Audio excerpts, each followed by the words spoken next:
Almighty Radio.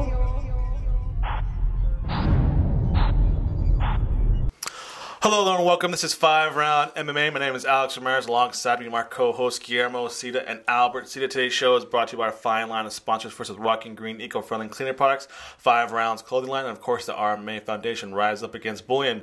Gentlemen, the notorious one. Notorious. The notorious Conor McGregor. Makes, leg check you right now. I know. Makes history, proves everybody wrong or right or whoever was on his side.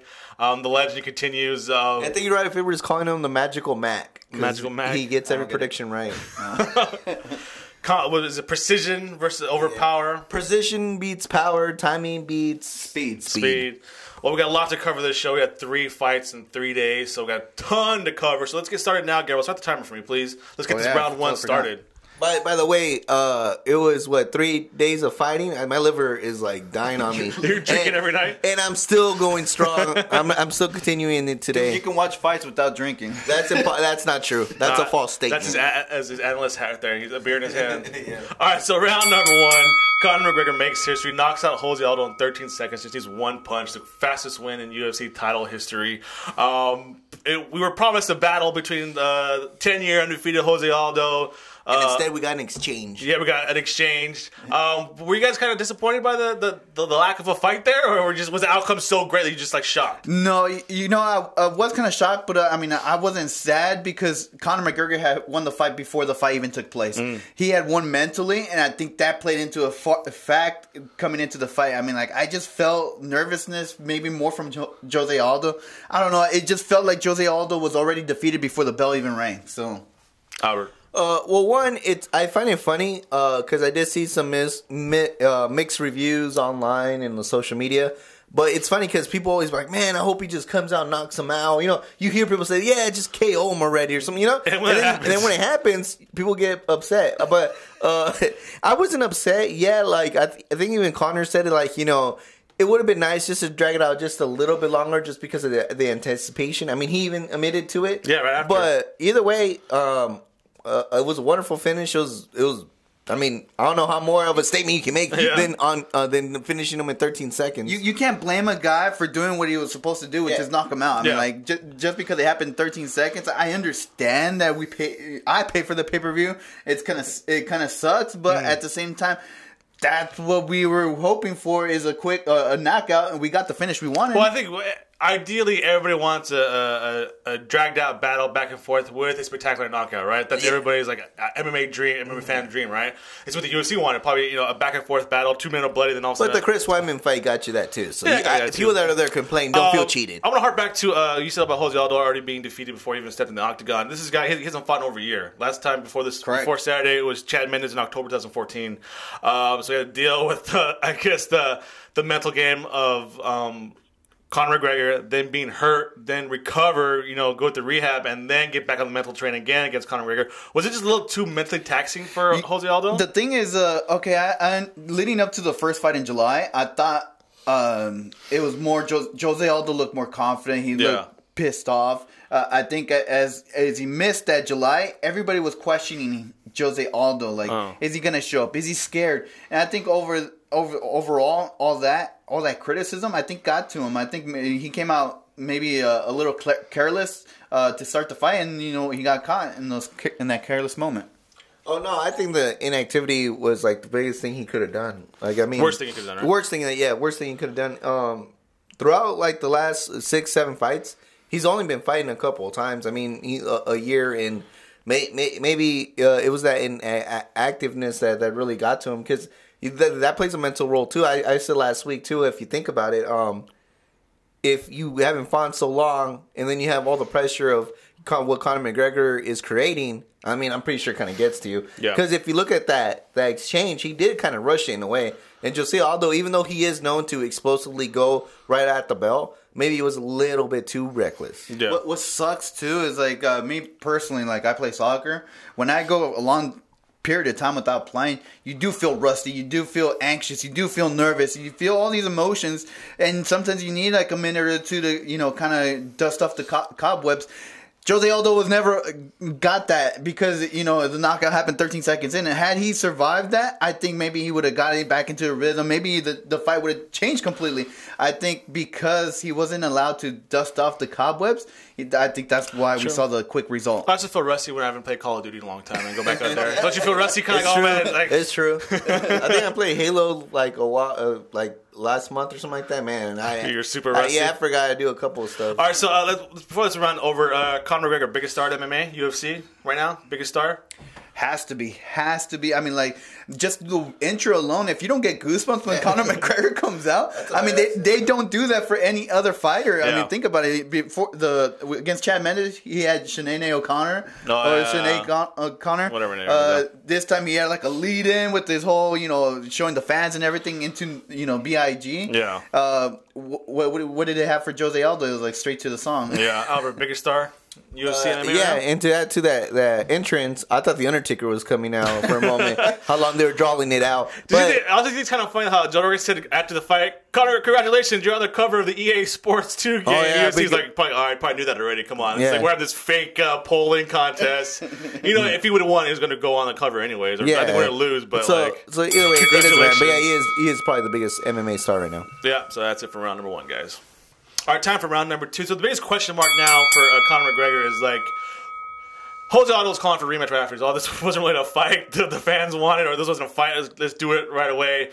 I mean, you can't justify an immediate rematch when a guy gets knocked out in 13 seconds. But then again, look at Cain Velasquez. He got choked out by Verdum. They're doing an immediate rematch there.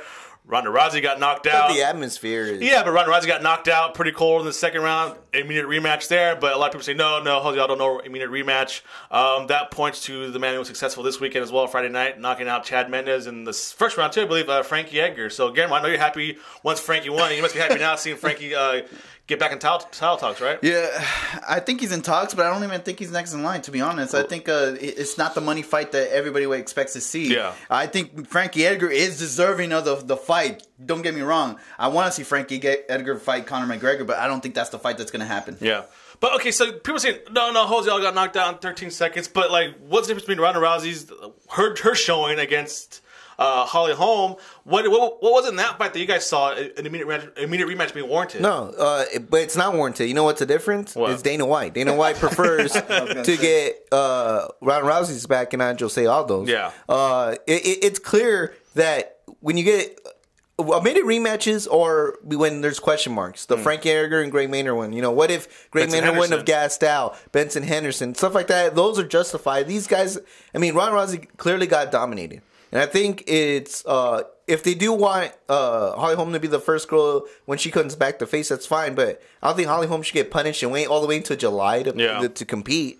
That to me, that's ridiculous. This seems like even Ronda Rousey bashing. I'm a huge Cain Velasquez fan. Yeah. Even that rematch with Verdum, I don't think that's right either. No, he got choked out. He got dominated that first fight. Yeah, but I think Cain's was a special case. But even with that, I would have been fine if they would have probably gave them another opponent before Verdum. Yeah. If they were done Verdum and JDS, I would have been fine with that. Yeah. The key point is if you don't make an excuse, you're not going to get a rematch. If you stay quiet and say, "Hey, I want a rematch," you're not going to get it. And that's what it really seems like. If you look at the Cain Velasquez situation, I was not used to the high altitude. You look around the Rousey, it was all the press beforehand. Mm-hmm. So I mean, like you see all these excuses and they're getting rematches, and then you see Jose Aldo. I just want a rematch. Yeah, this wasn't a fight. I want a rematch, and yet he doesn't get his rematch. The other thing is we don't know yet. We don't know yet, and he's on the bad list of Dana White for not not appearing in July because of his rib injury and the whole Dana controversy. White says he coasts during fights. He's the best fighter for 2 rounds, and then he coasts in the last 3 rounds. So likelihood of Frankie Edgar getting a shot as opposed to Jose Aldo. I want to say give me a percentage shot, Frankie Edgar. Okay, if it does happen at featherweight, I think Frankie Edgar does get it. I think there's a 90% chance Frankie Edgar gets this fight before Jose Aldo. Albert, give me a percentage chance Frankie Edgar is next in line for Conor McGregor. I'm gonna say 10%. Oh wow, really? Because I honestly think if Cowboy Cerrone wins next week, that's the matchup they want: Cowboy versus McGregor. No way, dude! Are you serious? Where are you getting that from? I'm dead serious. First, in the post conference, those were 2 scenarios that were presented to Conor McGregor by Dana White. And Conor McGregor said he's fine with that. A super fight already? This guy's he barely won the title. They're super fights already? That's to me, Cowboy versus McGregor draws more than McGregor versus Frankie Edgar. Oh, yeah, that's true, but still, and that's one of the options. They laid that down in the post conference when they asked. Well, what's funny is they're already. That's ridiculous. Get out of here. Yeah, I know. But you got guys like Mighty Mouse and T.J. Dillashaw who've been clamming for super fights. No. McGregor's one fight into his title reign. He's already getting super fights already. Yeah, and it's gonna be if Conor wants it too. So if Conor wants it, wow, and he said he's gonna watch the fight, and he's all, I'll make my decision after that fight. He should just, honestly, if I were Conor McGregor, ride this train as much as you can.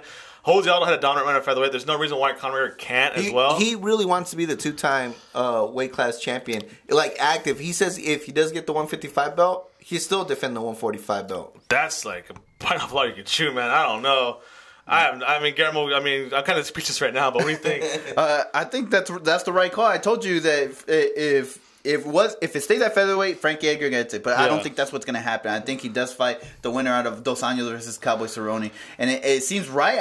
You got the biggest star. Why not take advantage? You say take advantage of the train when it's you're going. hitting the biggest point. If he gets that second belt, he becomes a mega star. The next whoever fights after that lightweight championship, oh man, it's just gonna be money, dude. And there's more interesting matchups at 155 for him. Man, let's say if we can get Sage Northcutt up there, and there you go. But so we're just ignore the 145 division. We have guys like he cleared it. He cleared it. He cleared Jose Aldo. He cleared everybody else. Frankie Edgar is the only one, last man standing, dude. Wow. So that's it for round number 2. I'm still kind of speechless here. Clearing the one. He just beat Jose Aldo and he cleared the 45 division like that. He took the wins, man. You got Ricardo Lamas, Cub Swanson, Chad It took 10 years of being undefeated at featherweight. Frankie Edgar, Dennis Bermudez, all these guys. Wow. All right, the round number 3 coming up. All right, time for round number 3. I'm kind of calmed down now between the Conor McGregor getting to pick his super fights. Co-main event for UFC 194 was a middleweight championship bout between Chris Weidman and Luke Rockhold that ended pretty viciously. Thanks to Herb Dean, I think Chris Weidman took on beating more than he needed to. Luke Rockhold punished him for the last 2 rounds with the 3rd and 4th round of that bout to become the new middleweight champion. So just thoughts on Luke Rockhold's championship potential now. He was the last middleweight champion in Strikeforce. Now I think kind of just took was his. I think, actually, tell you the truth. Yeah, I was impressed by Luke Rockhold. It's not necessarily this fight. His whole run. Yeah. Since his loss to Vitor, it's like a switch kicked into Luke Rockhold. He's like, you know what? He bounced back very well from that knockout. Yeah, right? He's all like, you know what? I'm better than this. Yeah. And it's like a light switch turned on. And every match he went into, you saw the confidence keep rising and rising and rising. And even in Chris Weidman, he's all, there was parts of it where I saw the Anderson Silva in him, where it's like, this is a joke, man. And he's like, yeah, punch me and stuff like that. Like, everybody underestimates Chris Weidman. But Luke Rockhold looked so much better than Chris Weidman. Yeah. I think it's the beard. You think, Albert? No, it's always the beard, first of all. I think he's clean shaven for his UFC debut. Yeah. And after that, he got knocked out. And he's like, no, I'm going to grow the beard now. And it's funny, too, because since that loss, all of his fights have been finishes. Yeah. There's no decisions here. He wanted to make it very clear that what happened in Brazil was a fluke. And maybe had to do a little bit about getting a little extra on the side. But, yeah, so... he did exactly what he proved that he said he was going to do. So. Yeah, that's what you get. As far as the end fight, we can't really analyze it because it's what it was. Weidman did a silly mistake, a spinning back kick. Rockhold took him down. You know what's funny? As soon as he did it, I think half the people that are watching the fight with me, which is practically my cousins, they're all like, "Not your son!" And again, they clearly, that's exactly what Ryan and went as soon as he went for it. Yeah. So. Do you guys think the fight should have been stopped in the third round, or did Herb Dean do a good job letting Chris Weidman? No, that should have been stopped. Some of those shots were like heavy, clean shots, and he had his hands up, but is that really intelligent defending yourself? Really? No, because he would attend for like a couple seconds, and then he's like, okay, I can't, and then he'd take a couple hits, and then until he got his composure. But I think that lasted longer than it should have. Maybe. And the thing that popped in my head, I was like, it's a championship fight. He's probably giving him that opportunity to at least try to get out of this Well, even the 4th round, it took him forever to stop it too, right? Yeah. It's funny because it was Herb Dean that was refereeing, and he was the same one for Chad Mendes. And I thought Chad Mendes should have got just maybe a split second more. No, here's the difference. Chad Mendes was unconscious for a split second. Chris Weidman was never unconscious. But how many times have we seen a fighter go unconscious, come back? I love Greg Minner, Frankie Edgar. Come on now. And we saw how that turned out. But anyways, to get back to actually answer your question, I did think they should have stopped in the third round. I mean, Chad Mendes should have been out. There's some vicious shots going in there. And I mean, like, I'm not the biggest Chris Weidman fan, but I don't want to see that. yeah. I mean, the bout was kind of competitive for a little bit. The first 2 rounds. The first 2 rounds. But see, after a while, like, Weidman got dominated by Rockhold's side. Yeah. Weidman was the guy who wanted to talk about going to 205, didn't he? The other thing, too, before the show, I was talking to Alex, and I told him I thought I saw Chris Weidman look a lot thinner than I ever seen him before in his fight history. He's usually a really big guy. I feel like he always had more muscle, and I felt in this fight he was a lot leaner for some reason. No, you know what? I think a lot of it was the leg kicks and the distance. I mean, I don't know if that played a factor into it, but I mean, like, if you saw Luke Rockhold's foot, his foot looked broken. Yeah. But I mean, like, to me, those leg kicks played a huge part in maybe those body kicks and stuff like that to the, how fast Chris Weidman got tired. Because to me, it looked more like a fatigue issue than anything else. Yeah. The first 2 rounds, I thought it could have gone back and forth. So basically now you have Rockhold against, I think Vitor Belfort posted a picture on Instagram of him knocking out Luke Rockhold. I don't think that's going to happen yet. But guys like Michael Bisping, Mousasi, but pretty much anybody in the middleweight division now, right? Yeah, they play. It's an open door now. I mean, Yoel Romero probably has the shortest travel. List, but we'll see. His win was not impressive at all. It was lackluster, and that's going to hurt both Jacare and Yoel Romero. And Jacare has already faced Luke Rockhold in the past. So I don't know. I mean, and he just beat Machida, so maybe Bisping, Mousasi winner, or just to make things interesting, some trash talk. There you go. Should be see that. So also, real quick before that round's over, the AK Love Fest. You guys like that? Kane Velasquez coming in. Of course. DC coming in. They went through from, like Luke Rockhold said, they started in a garage, and look at them now.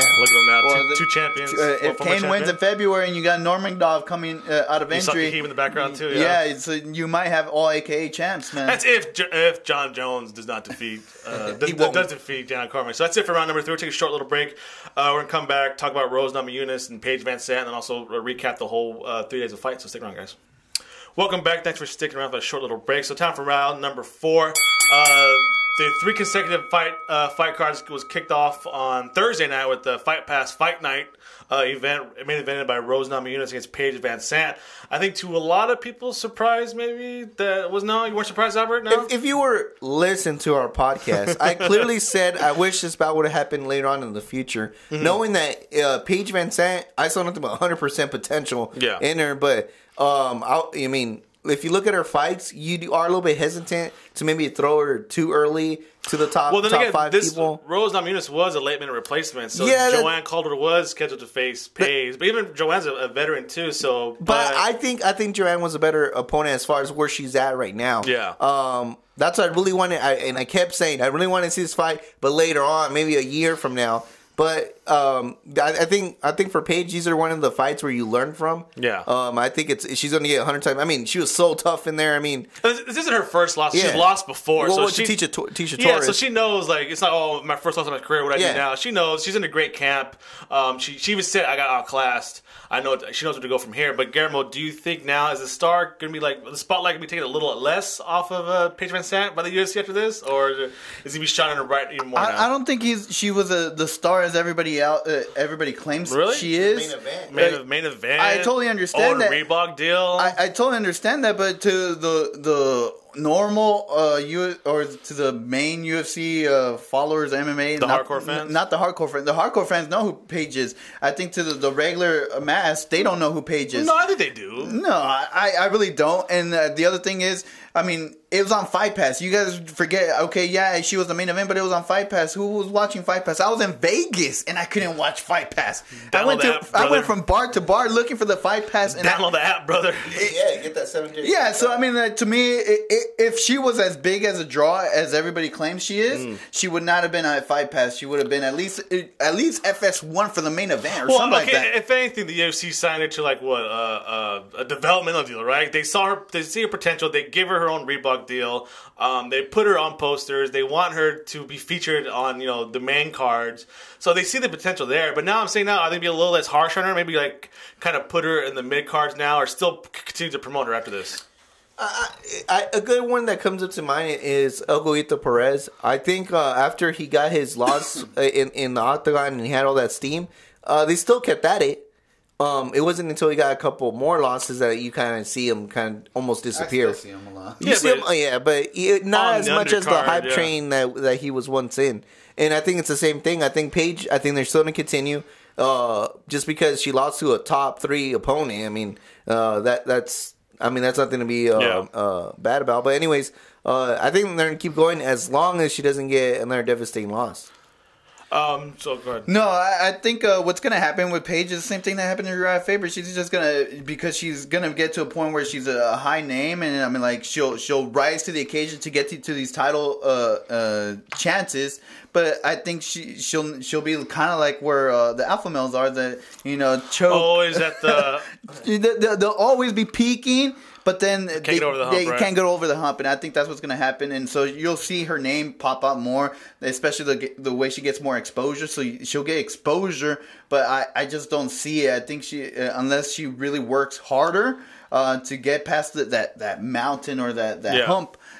We won't see more of her. She won't be the next Ronda Rousey. Yeah. So let's switch over to a woman who was supposed to be the next Ronda Rousey, according to Dana White, Rose Namajunas. She lost the finale, the tough, to Carla Esparza. And then, since then, been kind of bad luck. A lot of her opponents she was scheduled to fight pulled out, so she hasn't really gotten on a lot of momentum. Now, hopefully this kind of kickstarts her momentum train. She gets fights consistently now, hopefully after this.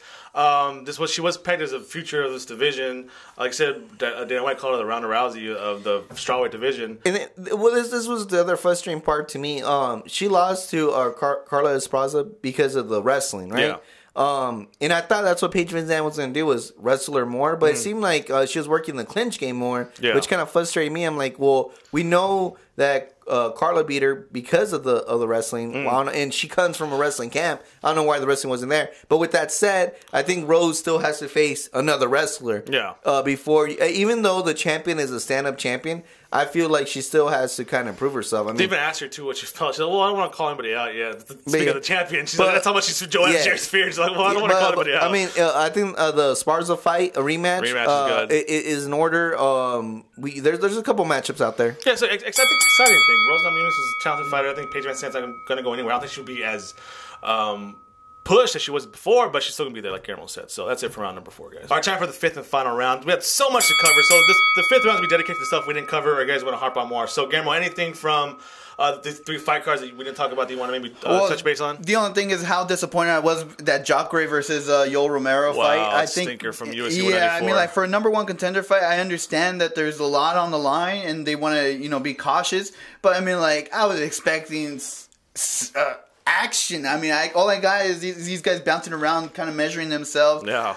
Alligator tried for a couple seconds. Yoel Romero only tried. Cheating, right, Albert? But for me, the highlight was how disappointed I was of such a great bout that I was anticipating myself. Yeah. I thought this was going to steal the show out of the whole freaking 3 fights. So was another stool gate? Remember we used to take too long to enter the bell? They kept pouring water on them, but luckily the MGM guys were right on there and were hey, you wipe that off, man. So they're right on Albert, what about you? I did want to bring up Sage Northcutt. Because, again, here we got another guy, good-looking guy, looks good on posters, right? And he's the haircut, though. His head coach was, what's his name from TriStar? I can't think of his name. Yeah. Blah, blah, blah. TriStar. Yeah. But anyways, so, I mean, there's a lot of potential. And the only reason I bring him up is not only is he 19 and looking good, how are they going to go about it? Because he has 2 impressive wins right now. Do you throw him a little bit higher, or you keep this roll that in? So it's gonna be but I'm saying it'll be interesting to see the matchups. He didn't get that hurt in this fight, so maybe we'll see him in later bouts, maybe sooner than later. Yeah. For me, I'm still getting over Chad Mendes getting knocked out by Frankie Edgar. I think Chad Mendes has to go back to the drawing board. It's not working, whatever he's doing. Like you said, what's the point of getting to the top if you can't, reach out and get that gold? Remember, even before last week, Albert, we talked about, excuse me, maybe him switching camps just to get a different view of things. Because obviously, FRMMA, they know what they're doing, but they just can't push their guys over the top. Also, maybe he should go to Colorado, talk to Dwayne Ludwig because he had the most success there. Imagine. But I think for me, let me ask you a question. If Chad Mendes doesn't win a title, is his career kind of disappointment? I think so. I think this guy had so much star potential. And like you said, he just was never able to go over the hump. So the legacy that could have been established was never started. Money Mendes could have been. Yeah, and I think he falls in the same category as Uriah Faber, where we know these guys are great fighters, but without that championship, it's almost like inches with especially since they were so close to it. I mean, multiple times. Yeah. I actually blame Albert more than anything else. One, he's known to like teams, people that kind of choke. And the other thing is, look at his beard, man. If we took something away from, where did we get this from? If we took something away from Luke Rockhold, once he clean cut his, because he was kind of bearded out. Once he clean cut it before the fight, I thought his performance improved, and I think his performance is lacking. Get rid of the beard, bro. Get rid of the beard. Also, I want to point out to Tony Ferguson. Albert, talk about it. Just that he had an impressive win. I mean, the guy has a freaking ridiculous 7-fight win streak going on. His last loss was to Michael Johnson, who is fighting this weekend on Fox against Nate Diaz. Yeah. So I think he should give him a top 5 guy, right? Yeah. He's in a weird position too, though, because the lightweight people, I guess, they're all kind of tied up in the moment. And it's hard to really pick. I mean, Anthony Pettis, Benson Henderson, who knows if he'll be there. You know what I mean? So it's kind of foggy right now for him to actually fight someone that I think will get him to a point where everybody takes notice. Yeah. If anything, I think he might get the loser out of next week's bout. If Dos Anjos loses, I think he can get Dos Anjos. I think El Cucuy is so underrated. I think even from us, I think sometimes we there's no way El Cucuy can win this fight. Or you got Josh Thompson, Abel Trujillo, my boy, Danny Castillo, and I bet you the next fight they announce will still have him like somewhere in the underdog. Yeah. I think he's really thriving in his underdog role. The other thing too, what hurts El Cucuy is his name's not a sexy attraction, and I think that hurts him the most. Because I mean, you see him out in the cage, and you're like, wow. Yeah. Like to be honestly, the best performance of the whole weekend was probably Tony Ferguson. Yeah, well, that too. I also want to point out Damian Maia talking crap about the ranking systems. And, I love that anytime a fighter points out to how horrible his ranking systems are. He made perfect sense when he broke it down. He's all, look, I beat so and so, right? This guy lost to so and so, yet he's higher. How does that make any sense? And I was like, dude, you make perfect sense. I've been preaching that all day long. And that's probably the second best performance of the whole weekend. All right, that's it for today's show. I think we covered a lot. If not, we're going to try and touch back next week. There's a big fight card coming up. We got RDS, Rafael Dos Anjos against JDS is fighting, though. JDS is fighting, too. That's also over him. Yeah. Got a ton to cover there. Right. So until I can't believe they're getting that one out for free. Yeah, really. So until then, make sure to follow us on Dana White. I would have paid for it on Twitter and Instagram at FiveRoundMMA. That's FIVE. Like us on Facebook. Subscribe to us on iTunes, YouTube, and Podomatic. And please visit FiveRoundMMA.com. You can also check out our podcast at FightBookMMA.com under the podcast page. That's FightBookMMA.com. A big thank you to Rocking Green Eco-Friendly Cleaning Products, the 5 Rounds clothing line, and of course the RMA Foundation, Redemption Martial Arts, Rise Up Against Bullying. Albert, what do you got? Just like to thank everybody for listening. Finally, we announced Cain Velasquez's return to the cage. February. Fabricio Verdun, we're coming for you. Oh, yeah, the cream of the crop. You are now listening to Afro Mighty Radio.